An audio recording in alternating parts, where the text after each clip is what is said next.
Corporate bonds issued by Navient Corp. were the second most actively traded on Friday in the U.S. junk-rated financial category, a day after the student loan giant agreed to a $1.85 billion deal to settle claims of abusive loan practices, according to BondClick. The settlement with 39 state attorneys general will provide more than $1.7 billion in relief to roughly 66,000 borrowers who will see their private student loans canceled. It also includes $95 million in payments to 350,000 federal student borrowers, whom Navient allegedly steered toward unnecessarily costly repayment program. Navient to cancel $1.7 billion in private student loans as part of settlement with 39 attorneys general. However, active trading in the Navient's Navi, -0.27% debt doesn't mean a sell-off.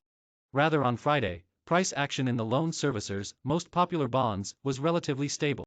Navient's B+ rated bond are trading flat on heavy action after big settlement. BondClick. The chart shows Navient's 6.125% coupon bond, with B+ ratings and due March 2024, trading steady at roughly a $106 price and a spread, or premium, of about 212 basis points above the risk-free Treasury TMUBMUST 10Y, 1.792% rate. Bond spreads help compensate investors for default risk, but also have been low across the debt world after years of accommodative monetary policy. Not all bond trading action in the sector, however, was flat Friday.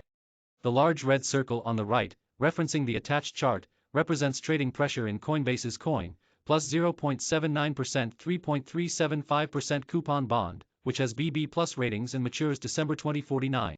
It was Friday's most active financial bond with ratings below investment grade.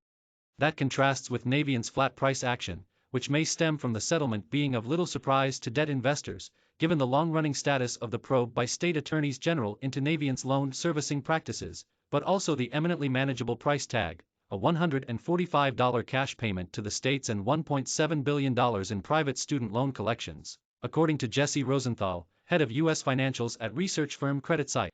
Notably, the $1.7 billion in student loans to be canceled by Navient already defaulted and have been charged off the company's balance sheet, Rosenthal wrote, in a Wednesday client note. Navient also wasn't required to admit wrongdoing as part of the AG settlement.